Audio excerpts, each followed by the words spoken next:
Assalamualaikum warahmatullahi wabarakatuh. Teman-teman, kali ini saya sedang berada di tempat yang indah.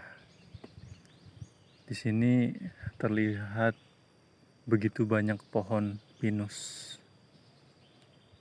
Apakah ada yang pernah kepikiran untuk menghitung berapa jumlah pohon pinus di sini? Ketika saya tadi jalan, sempat kepikiran gitu.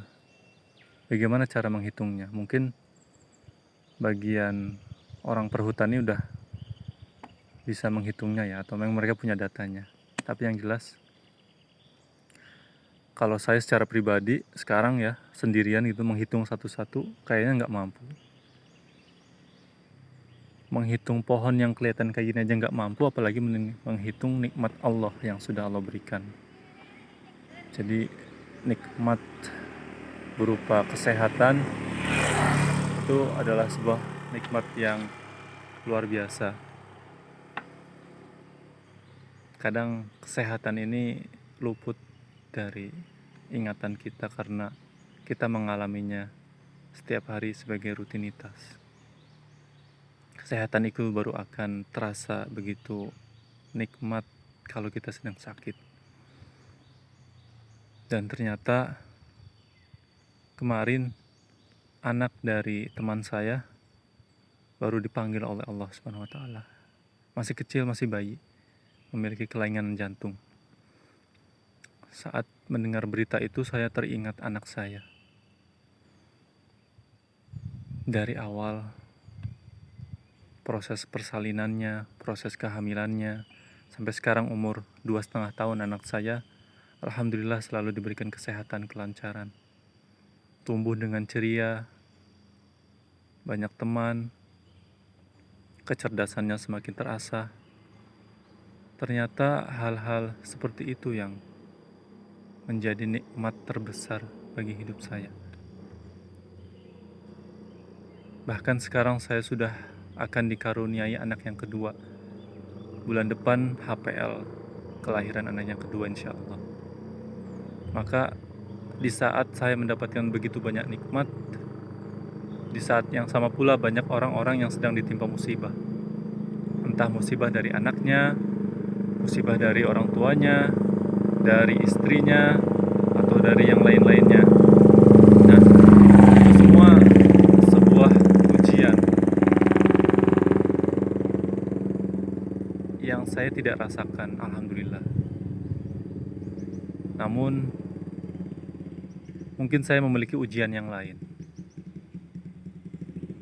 Dan tentu saja pasti akan ada ujian yang lain. Dari harta, dari apapun. Itulah yang membuat kita harus selalu bersyukur bahwa memang kapasitas dan kemampuan seorang itu berbeda-beda. Kita tidak perlu melihat seseorang dalam satu sudut pandang saja, bahwa mungkin dia sukses, mungkin dia memiliki banyak harta, keluarganya juga mapan, sehat semuanya.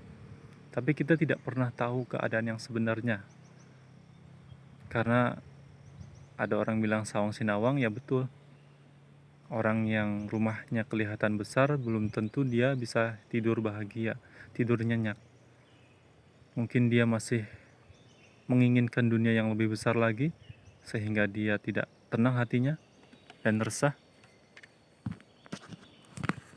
Atau mungkin dengan hal yang lainnya yang kita tidak tahu. Yang jelas, mulai sekarang saya ingin mengambil hikmah dari setiap kejadian yang terjadi dalam hidup saya. Hikmah yang pertama adalah hikmah tentang takdir. Bahwa setiap manusia memiliki takdirnya masing-masing dan itu sudah yang terbaik. Yang dilakukan oleh seorang muslim hanyalah bersyukur atau bersabar. Ketika dia ditimpa kenikmatan yang banyak, maka dia bersyukur.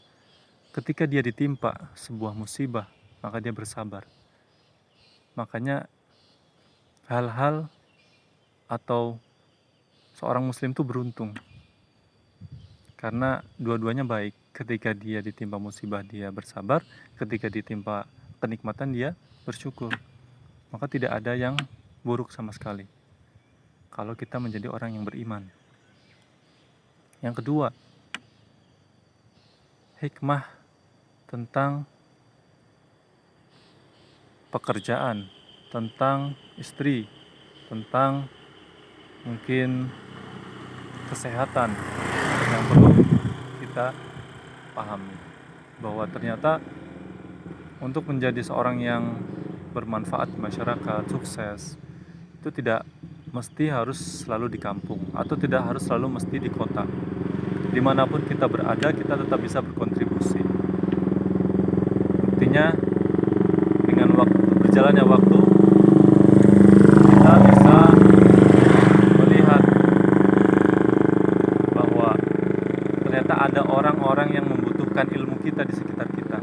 Maka itulah yang menjadi tanggung jawab kita untuk bisa membagikan ilmu kita. Karena seorang muslim akan ditanya, sudah amalkan belum ilmunya? Dia akan ditanya tentang umurnya untuk apa, dia akan ditanya tentang masa mudanya, tentang hartanya dia dapat dari mana dan kemana dia belanjakan, dan ilmunya apakah dia amalkan dan dia ajarkan atau untuk dirinya sendiri. Jadi istri, kesehatan, pekerjaan saya yang sebelumnya sempat saya berpikir, apa ini yang terbaik? Kok gini-gini aja sih? Masa kok kayak gini jadinya? Perasaan dulu saya nggak pengen kayak gini. Tapi ternyata keadaan yang sekarang kita miliki itu bisa jadi keadaan yang didamba-dambakan oleh orang lain. Kita menjadi sederhana itu bukan berarti kita tidak mampu. Pilihan kita untuk menjadi seorang yang sederhana itu adalah pilihan gaya hidup. Apakah mau jadi yang hedonis atau yang sederhana atau seperti apa. Yang paling penting adalah ilmu. Ilmu kita, apakah kita amalkan, kita menjadi orang yang bermanfaat di masyarakat atau tidak. Karena betapa banyak juga kita ketemui tentang orang yang secara keilmuan tinggi, secara harta juga kaya, tapi hidupnya sederhana. Siapa? Ada Umar bin Abdul Aziz, Umar bin Khattab, dan orang-orang lainnya banyak. Contohnya di Indonesia juga ada Yusuf Hamka, orang konglomerat tapi tetap sederhana. Jadi kesederhanaan itu adalah pilihan. Seperti kita datang ke sini. Saya datang ke alam yang terbuka seperti ini adalah pilihan. Bukan berarti saya tidak mampu untuk datang ke kota. Bukan berarti saya tidak mampu untuk datang ke mall. Kalau kita memilih ke sana, kita bisa aja ke sana sekarang. Tapi kita memilih untuk datang ke sini, menikmati kesederhanaan alam. Apa adanya, mendengarkan suara burung yang berkicau, melihat kupu-kupu yang ada di pinggir jalan, melihat bagaimana alam bekerja, bagaimana alam berkegiatan. Kadang kita perlu melambat sebentar untuk menikmati di sekitar kita. Jadi, kalau kita memilih untuk tetap sederhana, maka sesungguhnya itu pilihan masing-masing.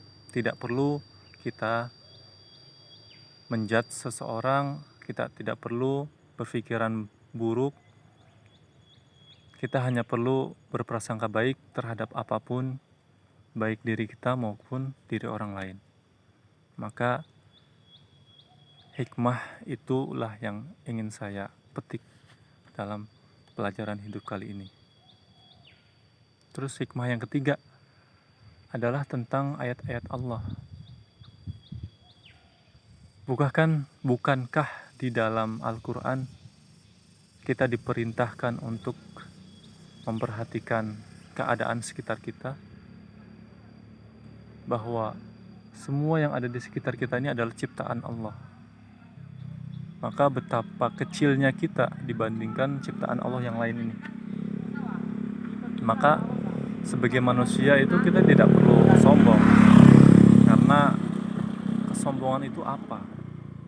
Apa yang mau kita sombongkan? Kita semua menjalankan hal-hal itu adalah berdasarkan prinsip dari Allah Subhanahu wa taala. Jadi adanya hal-hal yang perlu dipikirkan itu adalah bagaimana peran kita di muka bumi ini. Alam yang lain tentu sudah memberikan manfaatnya.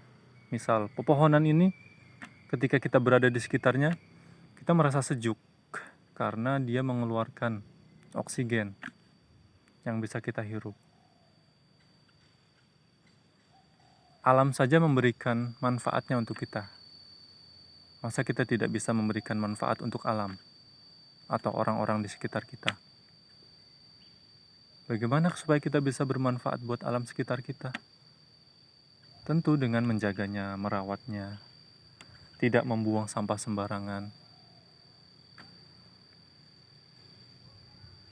memaksimalkan hasil panen, merawat, memupuk, dan lain sebagainya.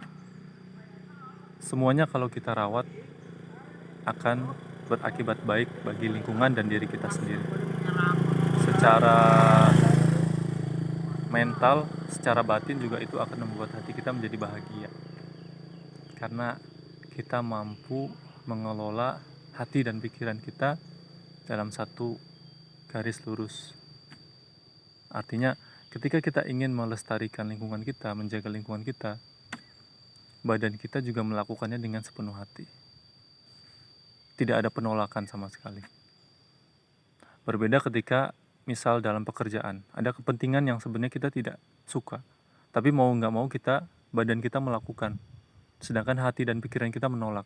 Maka di situ akan terjadi peperangan batin yang mengganggu kesehatan mental kita dan fisik kita. Tapi kalau kita memahami tujuan diciptakannya alam semesta ini, terutama kita untuk beribadah kepada Allah, maka beribadah itu harus mencakup semua hal. Tujuan akhirnya tetap adalah kebaikan. Bagaimana kita bisa memahami ayat-ayat Allah itu dan semakin menjadi orang-orang yang berbuat baik di muka bumi ini.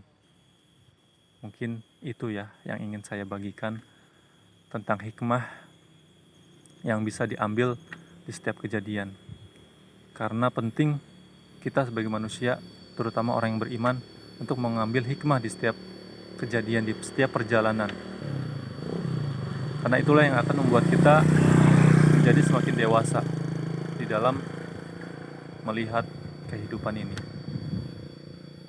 Jadi jangan sampai kita memandang hidup ini hanya rutinitas yang kita kerjakan dan hanya akan berjalan seperti itu sampai kita mati. Tidak. Tapi ada banyak pelajaran yang bisa kita ambil, ada banyak hikmah yang bisa kita petik, dan ada banyak ilmu yang kita bisa share, kita bagikan. Tentu saja, kalau kita sudah bisa menjalankan semua itu dengan baik, maka lihatlah akan timbul banyak kebaikan di sekitar kita. Dan semua itu muaranya kemana? Tentu saja ke surganya Allah Subhanahu wa taala.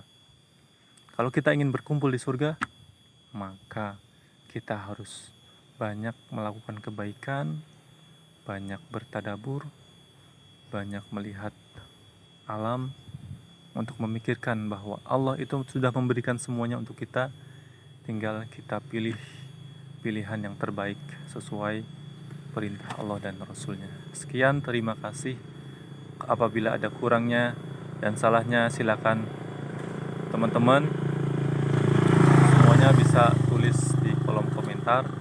Saya sangat menerima masukan, saya sangat menerima kritikan, tentu saja agar kedepannya semakin lebih baik. Karena ini murni saya bicara atas dasar pikiran saya sendiri. Allah sudah berikan kita pikiran, maka ekspresikan saja apa yang kita pikirkan. Kalau misal ada kesalahan, silakan dikoreksi, maka itu akan menjadi perbaikan kita ke depannya. Maka saya harap teman-teman juga care dengan saya, saya juga akan care sama teman-teman yang komen, yang mungkin juga punya channel yang lainnya, untuk bisa saling memberi masukan. Betapa indah kalau kita memahami bahwa hidup ini tidak sempurna. Maka dari itu kita harus saling mengisi satu sama lain. Terima kasih. Assalamualaikum warahmatullahi wabarakatuh.